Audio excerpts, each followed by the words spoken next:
What is going on, YouTube? We are back with another classic review for you. As always, hi Dale. Hello, Andy. We're going to turn it up to 11 today, aren't we?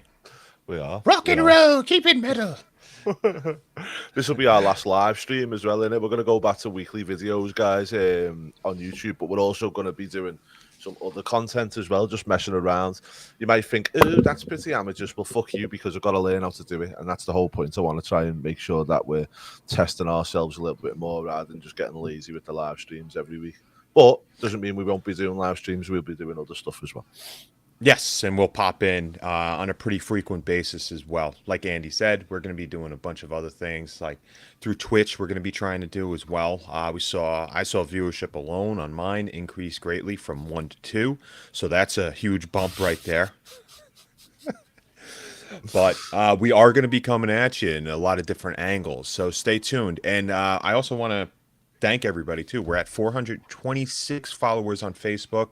I believe on YouTube we might be at the 83 or 84 mark. We're still trying to reach 100, but we have time. And not only that, we're here to just entertain ourselves. We're going to be selfish here, but we're also want to entertain a lot of people that share the same feelings as we do about wrestling 20, 30 years ago, almost 40 years ago now, Andy. But what we're going back in space, in time, 27 years ago, we're going to In Your House, number 3. Number 3. And do you know what? It was strange. I think that's all I can really say. It was a bit of both, really, wasn't it? For sure. For sure. You had good and bad in there. This is in a weird time where you know who has a stranglehold on Vince McMahon and also the rest of the company too. And when you hear the backstage shenanigans as far as the clique goes and certain camps that aren't involved with each other and are involved in each other, this is probably the perfect parameter for that without even going into a big four pay-per-view. But let's just put it out there. There was a lot of good stuff on this pay-per-view, Andrew, correct? There was. There was. All in all, I thought it was a really solid pay-per-view. Sorry, guys. I am just sharing about. So if you see this, please do share for us and give it a little knock around so people come and say hello over here. But yeah, all in all, it was really good. Now, I think with the one thing I always liked about the In Your Houses is, for me personally, they never tried to be a pay-per-view. Does that make sense? For sure. Yep. You know, all Absolutely. they ever tried to do was they tried to be a In Your House, and I liked that. I really liked it. Yep. It was a house show, glorified, but you're still going to have those matches and you're on a pay-per-view aspect. So obviously buy rates aren't going to be through the roof here, but you're still going to generate some revenue with that. Case in point, tonight's main event, which we will go into later on, which is something that you would typically see for these house show main events, where it's a combination of all the champions. We're going to talk about that a little bit more at length later on. But we're going to start off here with the match. By the way, we're in Michigan here, Saginaw, Michigan, a place that I've never wanted to really go over. I But don't it's think at I've the, even heard of it. I've heard of yeah. Michigan, I think, but What do you think of when you hear Michigan? America. Cool. That's about it, really. Cool.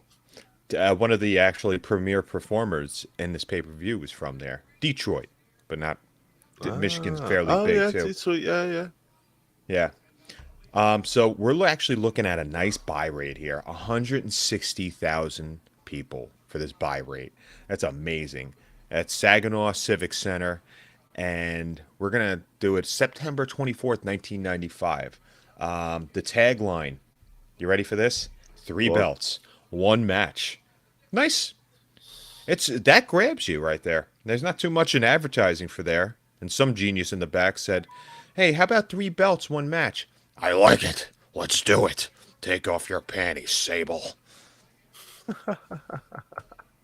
Well, I like. Do you know what I noticed straight away with this match? Right, is I love Savio Vega. I don't know why. back in then, I really liked him. Watching him back now is a bit sad because I don't kind of have the same love for him now as what I did back then. I don't know why, but back then I really, really rated him. Yes, and he'd start off against somebody that I'll get into in a second.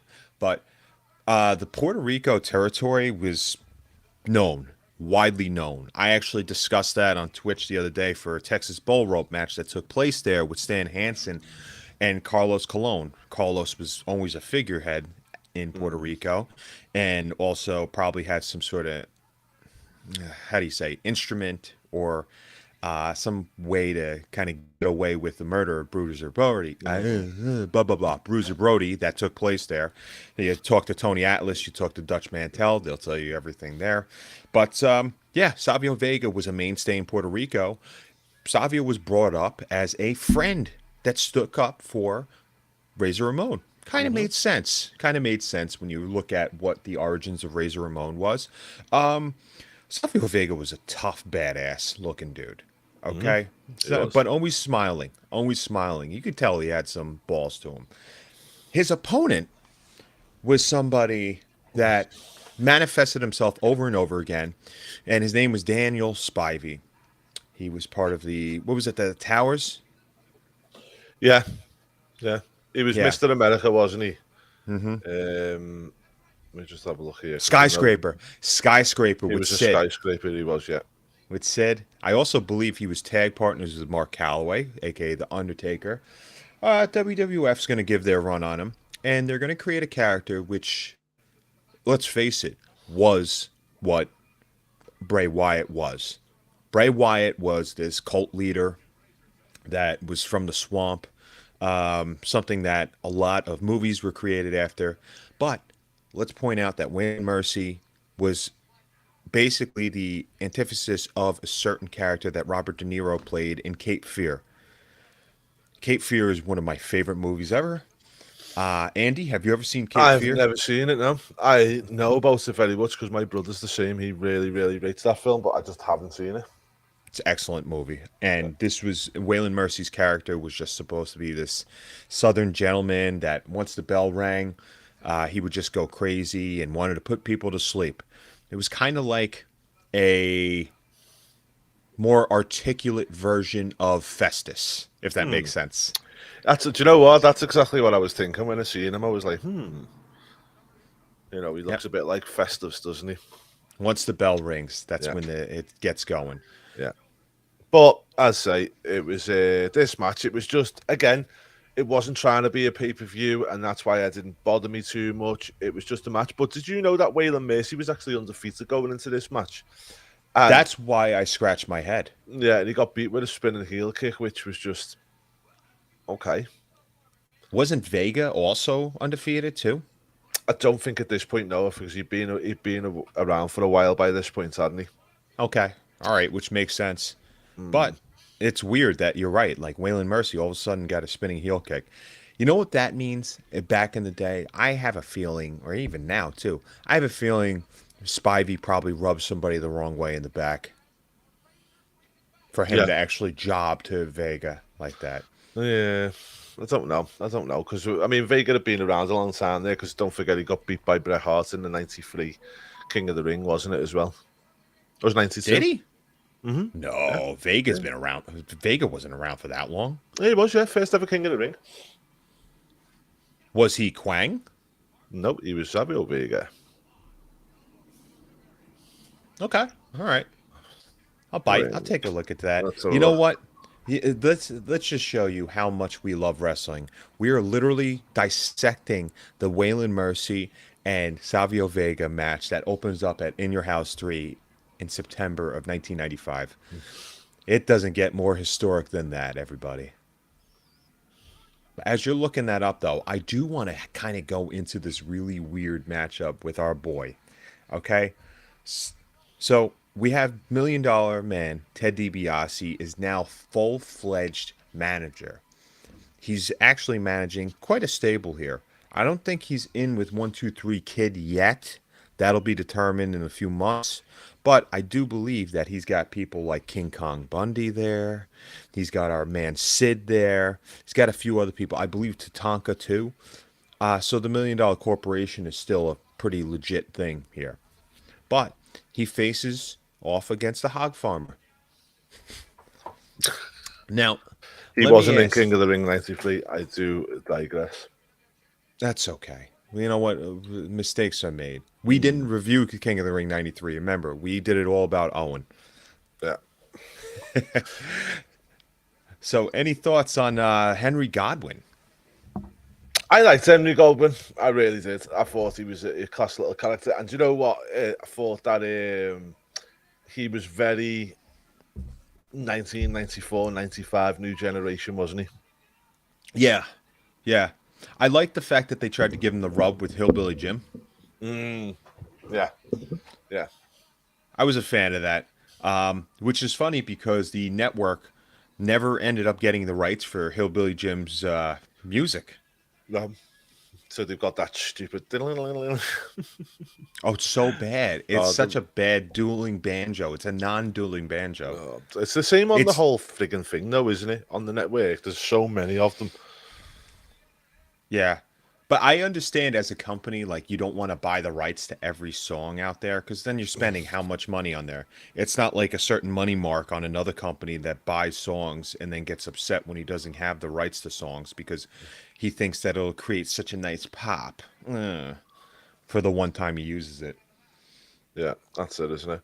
Well, this one thing I do want to say about this match is when he puts the thing over Ted DiBiase's head at the end. So obviously, Sid Vicious wins the match, guys. But then Bigelow comes out and starts fighting with him, and there's other stuff going on here.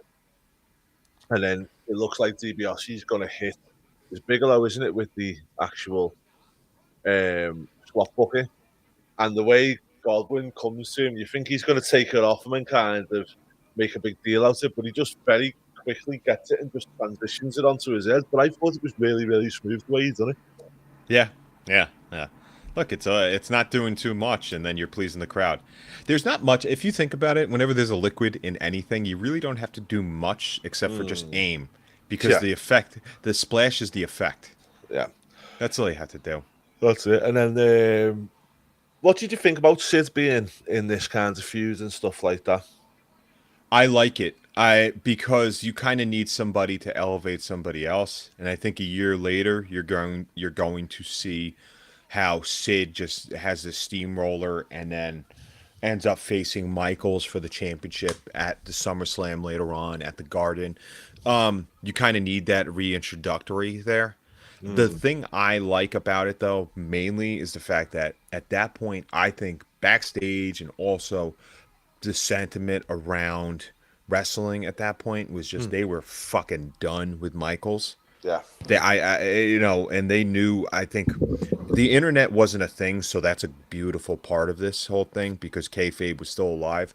But I think overall sentiment leaked out to the crowd, and they were just like, "Stop force feeding this fucking asshole to us." yeah, And that's when you look at Sid actually coming in and like being this monster. If you hear the audio, I'll post it up later. But when you hear the audio of the crowd when Sid comes out, they were turning on Michaels and they wanted Sid to win, which is weird because I'm not going to sit here and say he's Lou Thez, but Sid was still this guy that always got cheered. yeah, yes. Sid was a good guy, and I thought for a big man, he was really, really great. It was just obviously, I think the one thing, whenever you listen to podcasts of the old podcast or about old times or anything like that, it always seems to be with Sid that he just wasn't committed. And I think that was the problem. I don't think anybody was really that harsh with him or bothered about him doing X, Y, Z. But I think it was just down to him that you just weren't committed. If you put him up, Sid in the let's go mid '90s Sid before he goes to WCW, this era that we're talking about here. I'm watching it as we go, by the way. If you put him up against anybody in the stands inside the ring right now that's performing, tell me how he wouldn't still intimidate those people. His look, his difference, everything about him, the package of him. The guy, all he had was black trunks. He had blonde curly hair. The vein, what you remember is the veins in his neck. You Mm. remember the height. You remember the stature. Hey, the guy had God-given looks. Mm. And there's so many. There's only so many other people that could kind of mix in with him right now. But Yeah. you mean to tell me? All right, okay, I'll put it out there. And I love him right now. I really do. Stand him next to Riddle. Tell me who the wrestler is.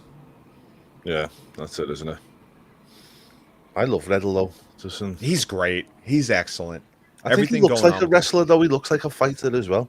And the funny thing about it is Riddle would probably kick Sid's ass. Yeah. Yeah, for sure.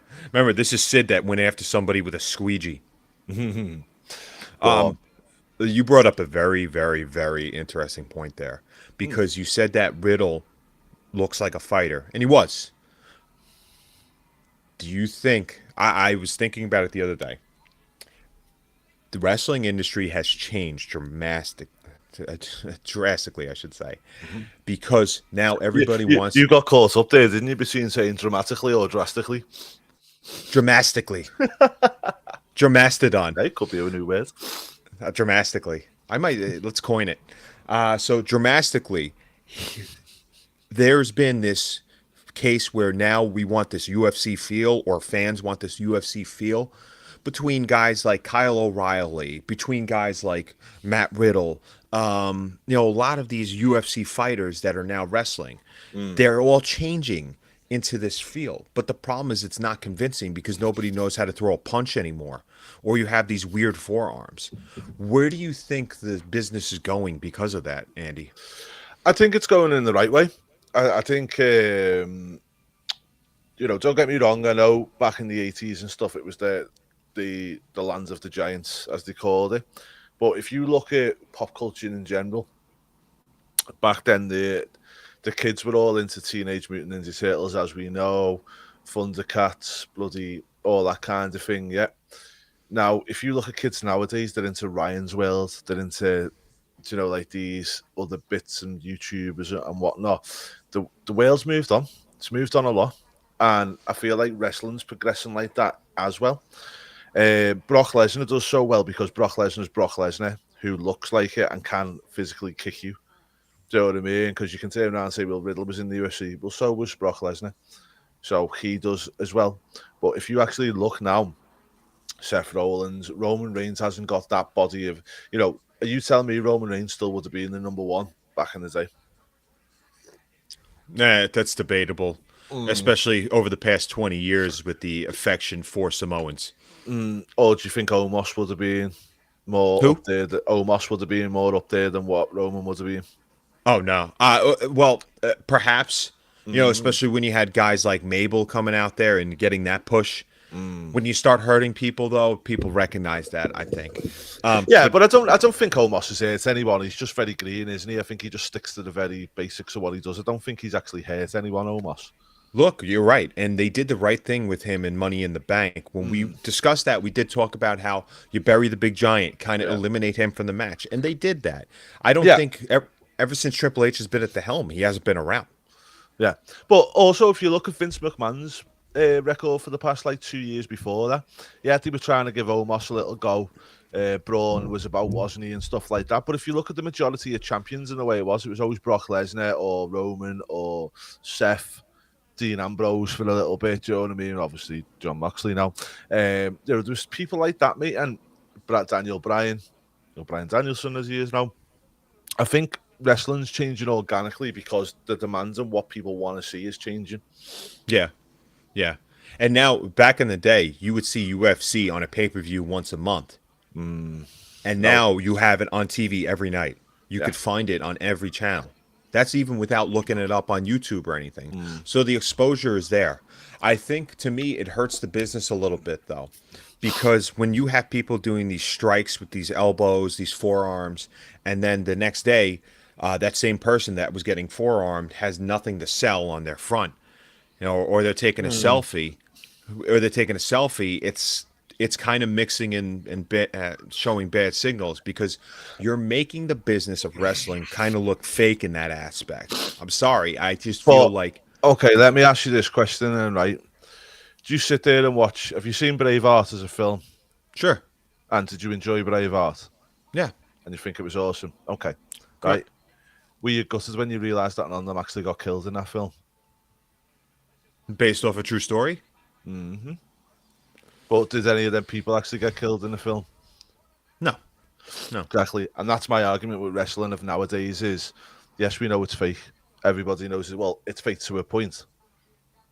No, obviously there's still a lot of athleticism and everything else that goes into it, which is why we still enjoy it. But when I sit there and watch wrestling, I sit there and enjoy the show. And then I might go onto social media afterwards and see these people doing what they do. It doesn't bother me at all because, as I say, do people get upset at the fact when they see Christine Bale and Heath Ledger in the same picture smiling together with their arms around each other? No. Do you know what I mean? Because Yeah. it's entertainment. That's what it's meant to be nowadays. And that's where I feel like we've moved on from the early days to where we are now. It's evolution. And I think like some people that still go on about it being the way it was in the old days, they need to get over themselves and kind of calm down and say, okay, but it's different now. And that's Fair why me and point. you go back and watch it in the other way as well. Yeah, I believe that is a very fair point and a very valid point.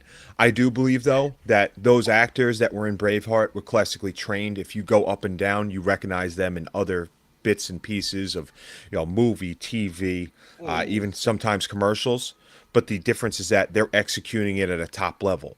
So if I see somebody throwing a forearm and it hardly connects or it looks terrible, that's my issue here. Yeah, and that's fine. That's absolutely fine. I've got no issue with that at all, Dale. It's just the fact is I've just got issue with people who go, oh, well, you've just wrestled here. And no, you've put a picture of each other on social media.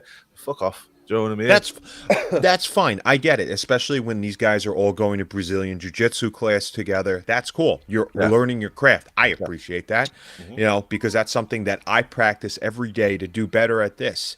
People may think that it's easy to do, and it is, but there's certain ways I've cut down on saying certain words a few times. I know that I do that. It's a habit that I have. Yeah. Okay. But you and I are trying to work better and better each week. Not every episode is going to be fantastic. It depends on the subject matter. But we know that you and I are going to go out there and try and perform and do the best, for not just us, but I also think the future for us. Hey, hey, I heard that.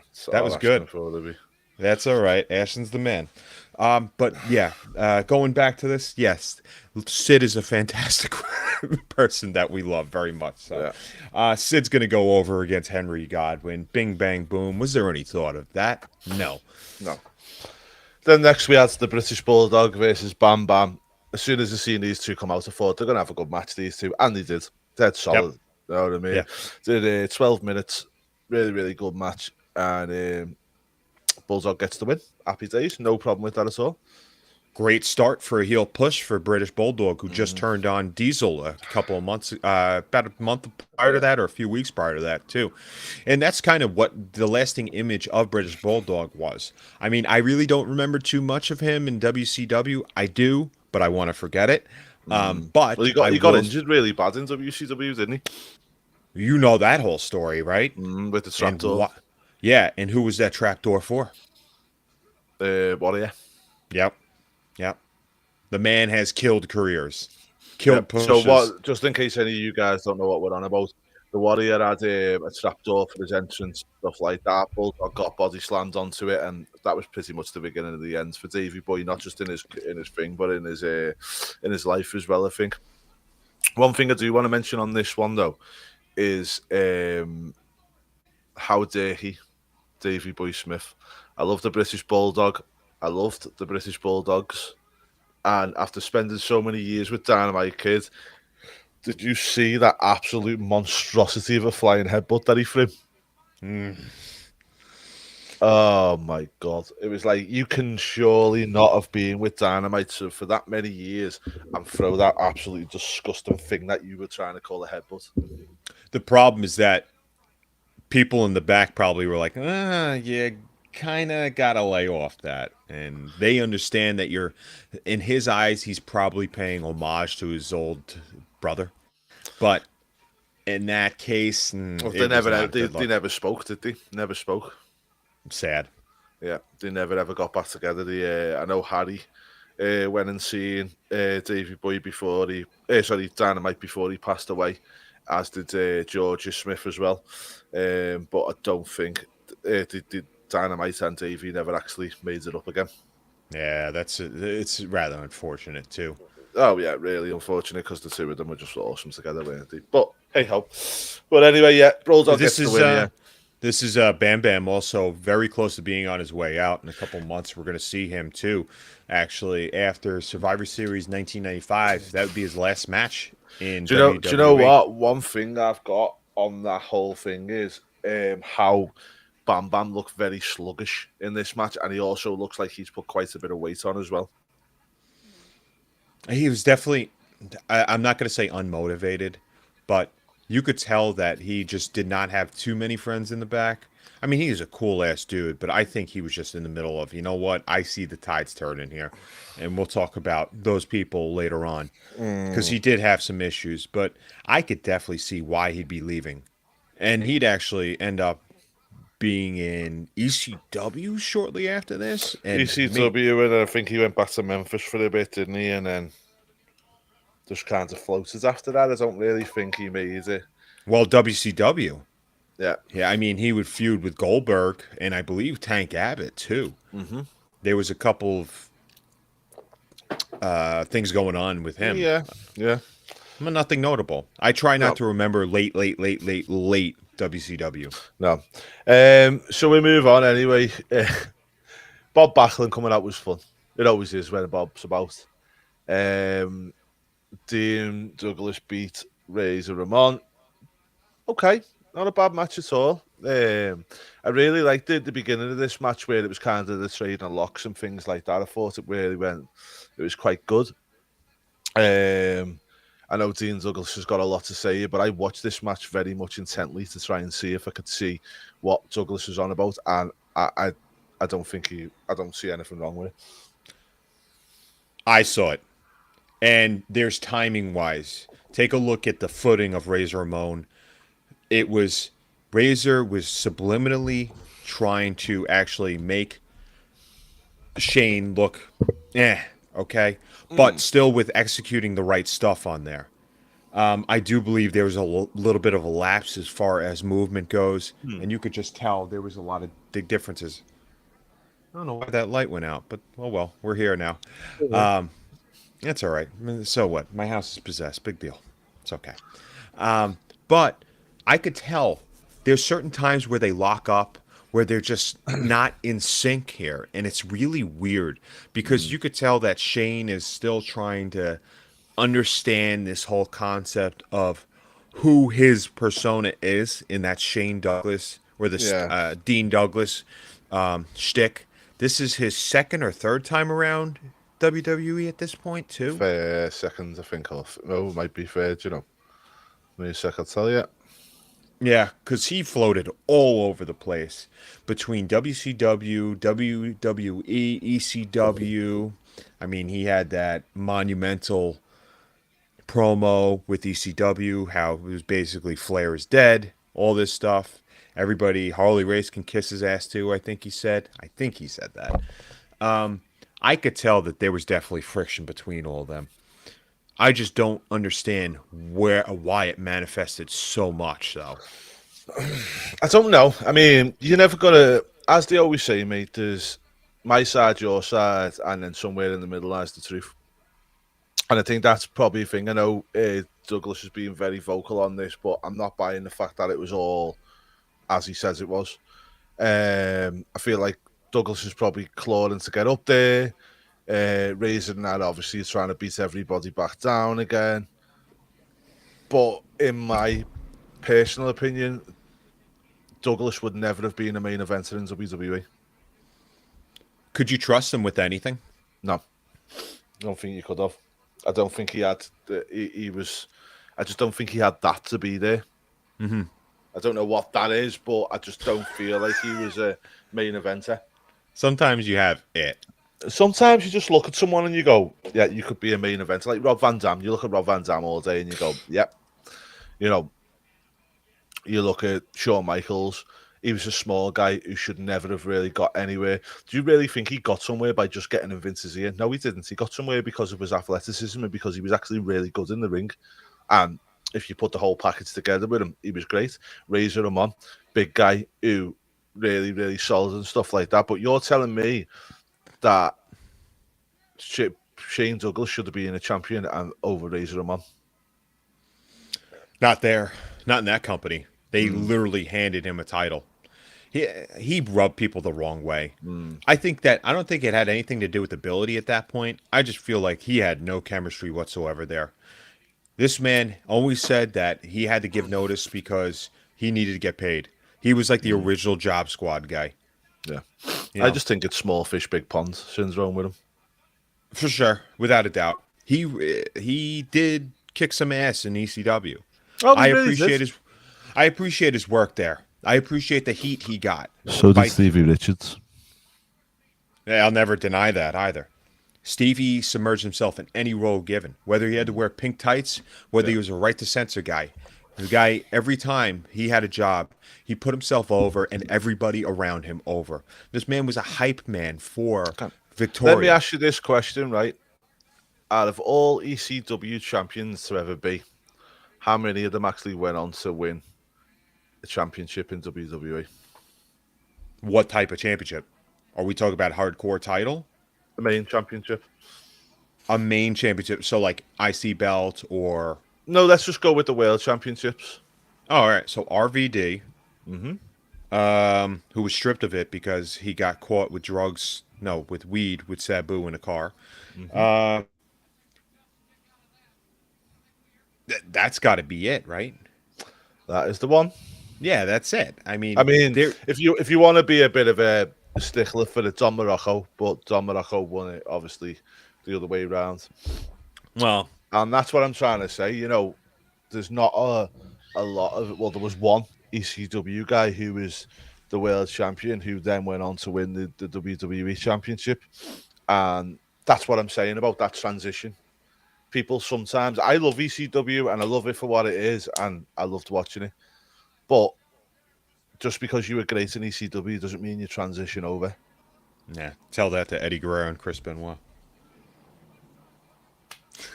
But they never won the ECW championship. Yeah, They didn't need to. Because it was horses for courses as well. And they put on good matches in ECW, but they weren't never going to be the face of ECW because, again, they were a different type of wrestler. Do you know what I mean? So, again, just because they were in ECW doesn't mean that they might not have been a champion. But what I'm saying is the people that Paul picked to represent his company, they never necessarily translated over into WWE or WCW. He couldn't have known that either. He'll probably bullshit you and tell you that, oh, yeah, I knew this guy was going to do big things, but not here. Stop. Yeah. I'm sure he was butting heads with people. I mean, there's a couple of people that... Yeah. And do you know what? Good on him. Yeah. He shouldn't.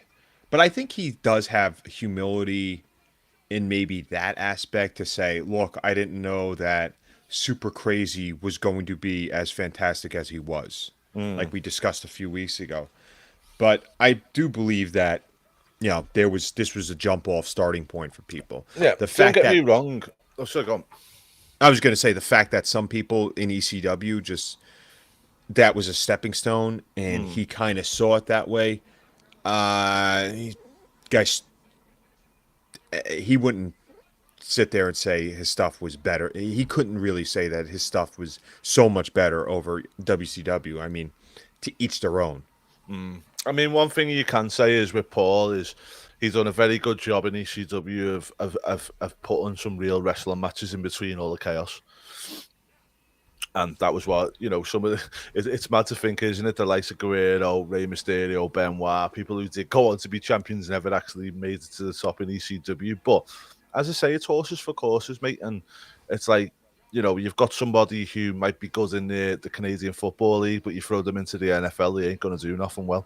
Or it could be somebody who does really, really well at college level. They go up to the NFL and they don't never really make it much further than that because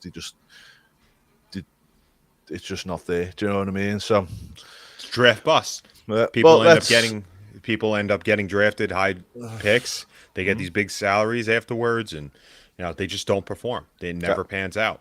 Yeah. All right, so let's move on to the next one. We've got the Jack of Thief himself, Jean-Pierre Lafette, or one of the Mounties, Quebecers, whatever you want to call him, versus Mr. Bret Hart, who was very angry at said Jack at getting robbed. Do you know what? Good stuff, mate. It's really solid match, this. Really solid match. And that little story there, it's not much of a story, but the fact he gets his jacket back at the end, and you can see this is Bret who's done this. Bret loved him. He had to have, correct? Bret had to be a big fan of PCO. I'm going to call him PCO right now. But I really do believe that Jean-Pierre Lafitte was a guy that wanted to be out on his own, ended up looking like a pirate here, stole the jacket. Kind of a good little gimmick, and there's not much to it, like you said. It's not too much, I'm sorry, not gimmick, but storyline. As far as, you know what, I'm going to steal your clothing. I don't care. You think you're big and bad? What are you going to do about it? Fight me for it. And or wrestle me. My mother made that jacket for me. Yeah. Oh, nothing wrong with that. Yeah. March pink flares. What? Oh no, Helen Hart. Helen Hart. She made them tassels with the old bras of the Night Art sisters. Those were actually, she actually said those were Bruce's shoestrings for his wrestling boots, so she took them and put them on. And Bruce has been heated ever since. Oh God. You love Bruce Hart. Oh, I despise Bruce Hart. Despise him. The reason why Andy despises him is because Bruce has had more TV time in one pay-per-view than Andy has in his whole life. And I really do think that the world needs more Andy TV time. That is exactly. Do you know what I've just thought of? Natalia Neidhart is Bruce with tits. That's what she is. She is Bruce with tits. Just so much undeserved TV time. Yeah, that's in there. Literally just like, I'm just going to leech off the Hart name and put myself about, and when I shouldn't really even be there. But, oh well, that's another story anyway. But Bret gets the win here. He gets his jacket back at the end. All good. Crowd's happy. What do you think of these place sitters? Formula. Well, what do you think of these place sitters for Bret while he's like still in the title hunt? What do you think of these people that he's facing? Because there's not too many other notable feuds that Jean-Pierre Lafitte would have. No. I mean, let's face it, he was a big dude, and this guy looked, when he hit you, it looked like it hurt. I just don't like that they put him in the Brawl for All tournament with one eye and all. Yeah. I think the problem with Bret was, well, not the problem with Bret is, I think the problem with this time was he didn't have a lot of super heels outside of the main event scene. What were you going to do? Put him back with Sid again? He's already been with Sid multiple times. British Bulldog, obviously we know all what goes on there. So I think with Bret could always have a good match with whoever he went with. And I feel like we're putting him here with Lafette. I feel like Bret got a great match out of Lafette, and it was good enough. And I think also as well, around this 94, 95 period, Bret Hart being on a show was good enough. So he didn't need anybody to go alongside him. I think you could put him with anyone, and because he could have a good match, it was always going to be fine. Hidden gem here during that time frame is his feud with Hakushi. The problem is that all we see is just the fact that, WWF was in poor taste because they had Hakushi with a fake head of Bret Hart's that he pulled out of a sack or something. Yeah. Which, it goes back to what you said before about Braveheart. And these zombie movies that come out. You could watch this zombie movie, but if somebody has, because you know that they're real people later on in the future, but who knows? We might actually, Return of the Living Dead is going to be amongst us, especially with all these medicines that people used for vaccinations, perhaps. To be determined. Determined. But anyway, wasn't that fun, though, watching that Hakushi match? We might get into that at some point. Oh, we will, definitely. I think that's something that's unspoken about with Bret Hart. He said, "I want to fight this guy," because that was a demand, that was a request from him, and this, I believe, was a request from him too. And Mhm. this match is on right now, and I'm pointing back at it. It's simplistic. Guy stole somebody's clothing. I'm gonna get it back, but this is who I'm gonna work with to do it. This guy's a big dude that's floating around, okay, and the Click's gonna end up killing any momentum that he has here. That's it. And it just is what it is. But Brett always, it seemed like there was always that eternal struggle, didn't it, between Brett doing a job for somebody or trying to elevate and the Click trying to push people down.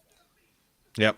Yep. But, it is what it is. Then we move on to our main event, which was just chaos. Do you know what, mate? I didn't like this at all. Yeah. Yeah.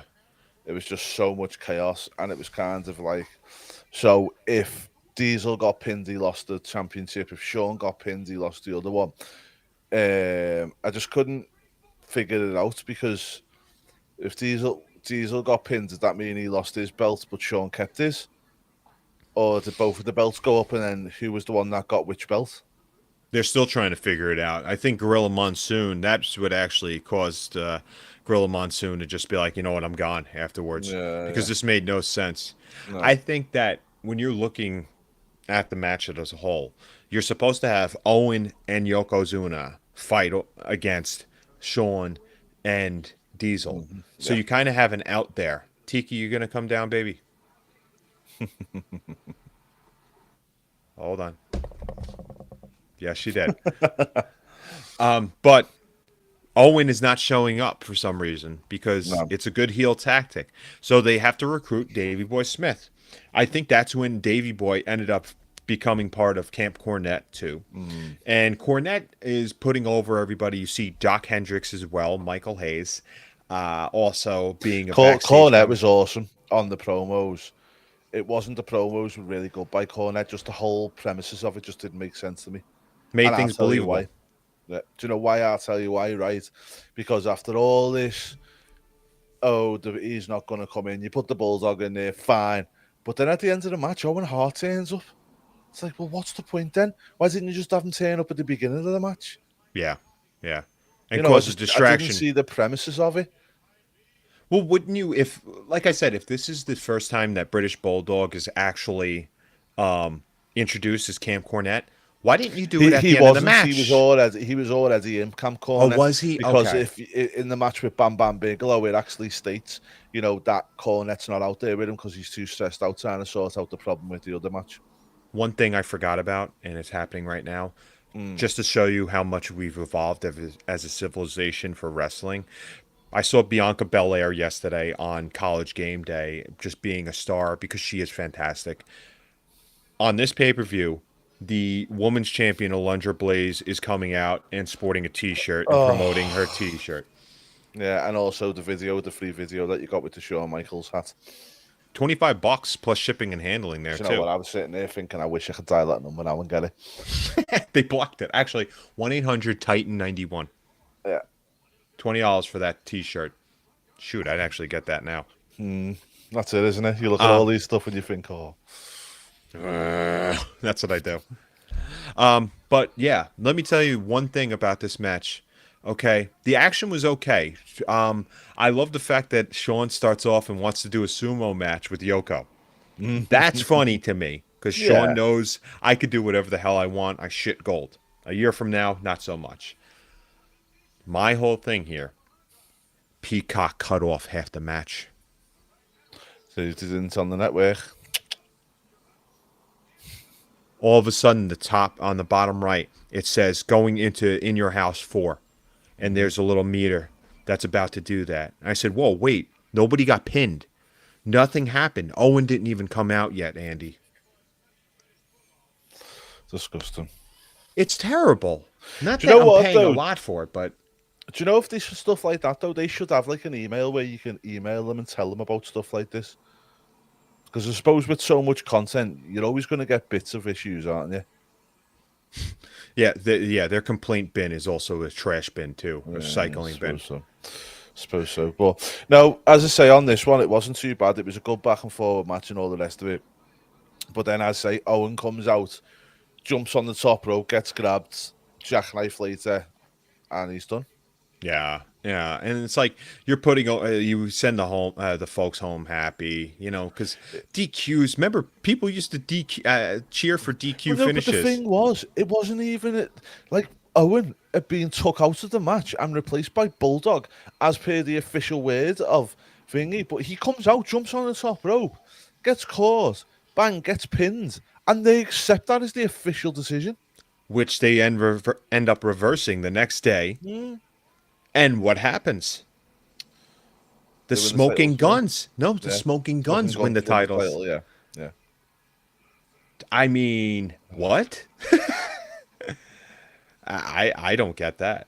No. During the entrance, whole ending was weird. Even during the entrance for Bulldog and Yoko, on the entranceway there was a broken heart and a K on top of that. What? Mm-hmm. I think you said it best. Okay, this is a pay-per-view where it's kind of like a house show because it is in your house. They're Mm-hmm. testing out all the kinks here. I know. They're trying to do trial and error with this. Okay, and also in the meantime, they're also promoting the next In Your House already, which is going to show Undertaker versus Goldust. Yeah, and you know what else happens on the next one, don't you? Nah. Shawn Michaels gives up the Intercontinental Champion to Dean Douglas Yep. Yep. Yep. because And he gets his that's ass kicked by a load of Marines. one person. Yeah, One person, and kept the door closed. And yeah, then there was there was kind of like yeah. And, Sonny being a nurse, nursing HBK back to health. yeah. With And Davey Boy Smith was at the same pay per view, the same fight, and actually headlines the next pay per view. what of it? When a butterfly wings, right? What is that called? The butterfly effect, right? Yeah, you weak Americans. Those Brits, we just get on with it. That guy was stuck in a car. Oh, I'm not going to sit here that say that HBK could take his own and Diesel. Who would win in a fight, HBK or Diesel? Oh, Diesel, easily. Hey, question for you. Do you like Nash's comments about CM Punk? I loved it. Loved it. Loved it. What a great show I that just is. love I just love Nash altogether. I think he's just brilliant. Yeah. The more I've seen him coming into the podcast world and what he's doing, I'm just like, yeah, he's quality. I really, really enjoy him. For sure. This was a decent show though. Runtime about an hour 45. It's something you could squeeze in, especially before football starts in a few hours here. American football. Fake football. Okay. Right. What are we going to give this one then, my man? I'm going to go with a 5 here. Nothing too spectacular. I think that there's a lot of good times in here. I'm not sure why there's some dark matches that weren't on here, like Undertaker versus Mabel. King Mabel. Bob Holly. Yeah. Yeah. I think there's, and Ahmed Johnson defeated Skip with Sonny. I don't know why they can't just have Sonny on the pay-per-view. And also we had Fatu versus Hunter Hearst Helmsley. Who won that one? First. Fatu won that one. Yeah, this is when he was doing the Make a Difference thing, right? Yeah. So crazy. But it Exactly. shows you that even that one of the clique couldn't get round the whole Samoan dynasty. Well, I'm going to give this one a 4, mate. I feel like the whole story, the dumb story and the dumb finish for me was just nah. So that was where I go to a 4. Apart from that, you're quite right. It was just all down the middle. Fun to watch.